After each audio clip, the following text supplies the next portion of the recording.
मित्रों, मेरा नाम काशवी है और मैं महाराष्ट्र की रहने वाली हूँ। ये मेरे साथ घटित सच्ची घटना है जब मैं 10वीं कक्षा में पढ़ती थी। हमारे स्कूल ने हमें मैसूर में घूमने का प्रोग्राम बनाया था। हमको उस दिन सुबह 10 बजे स्कूल बुलाया था। उस ट्रिप के लिए हमारे स्कूल ने 12 गाड़ियों का आयोजन किया था। हमारी गाड़ी सबसे अंत में खड़ी थी।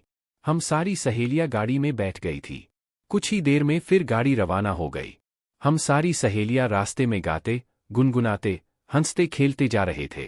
हमको रास्ते में एक घने जंगल से गुजरना पड़ा। उस रास्ते पर दूर दूर तक कोई इंसान का नामो निशान नहीं था। उस रास्ते से गुजरते वक्त मुझे अजीब सी घुटन महसूस होने लगी। हमारी गाड़ी उस रास्ते से गुजरते वक्त जंगल के बीच में अचानक पंचर हो गई। हमारी गाड़ी को वहीं रोकना पड़ा। हमारी मैडम ने हमें गाड़ी से नीचे उतरने को कहा। हम सारी सहेलियां गाड़ी से नीचे उतर गई। हमारी मैडम से दूसरी गाड़ियों में बैठी मैडमों को गाड़ी पंचर का बताया और उनको रुकने से मना किया और कहा कि पंचर में थोड़ा समय लग सकता है।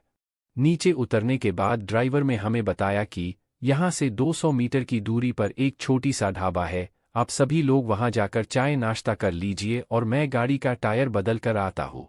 हमारी मैडम बस के पास खड़ी रही और हम 50 लड़कियां पैदल चल पड़ी। वो जंगल इतना घना था कि केवल जंगली जानवरों की आवाज़ें सुनाई दे रही थी। सभी उस ढाबे पर पहुंचे। वहां से बूढ़ा सा आदमी चाय बना रहा था। उसे देखकर मुझे एकदम से चक्कर जैसा महसूस हुआ और मैंने उससे नजरें हटा ली। हम सभी लड़कियों ने वहां पर चाय पी। तभी थोड़ी देर में वहां जोर से किसी औरत के चीखने की आवाज़ सुनाई दी। ऐसी आवाज़ सुनकर मैं और मेरी सहेलियां बुरी तरीके से डर गई। तभी वो बूढ़ा आदमी लंगड़ाता हुआ जोर से जंगल की ओर भागा। तभी मेरी एक सहेली को उल्टियां होने लगी। हमने तुरंत मैडम को फ़ोन लगाया लेकिन फ़ोन पहुंच से बाहर बता रहा था। हम सभी लड़कियां उस जगह पहुंचे जहां बस खड़ी थी। जब हम वहां पहुंचे तो हमारे होश उड़ गए कि बस कहाँ गायब हो सकती है।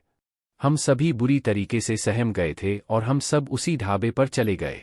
वो बूढ़ा आदमी भी वापस आ गया था और उसने बताया कि अक्सर इस जंगल में ऐसी चीखें आती रहती है और मुझे जंगल में कोई नहीं मिलता। उस बूढ़े आदमी की बात सुनकर हम और ज्यादा डर गए।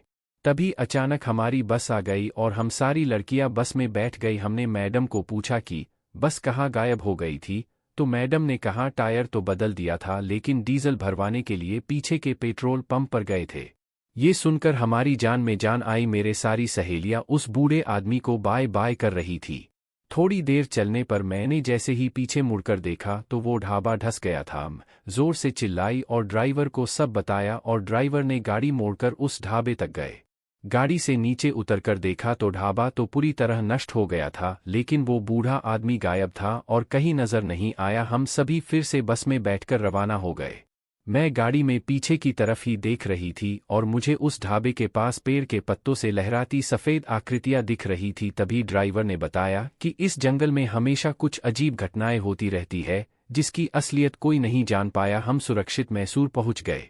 मित्रों, हालांकि मुझे इन सब चीज़ों को पूर्वाभास हुआ था लेकिन ये पता नहीं था कि ये हकीकत बन जाएगा। आज भी मैसूर ट्रिप की घटना को याद करती हूँ तो मैं बहुत सहम जाती हूँ और मेरे मन में यही सवाल घूमते हैं कि उस सुनसान जंगल में वो बूढ़ा आदमी कौन था। क्या वो कोई भूत था और वो कहाँ चला गया। तो अगर मित्रों आपको मेरी आप बीती पसंद आए तो शेयर करना ना भूले।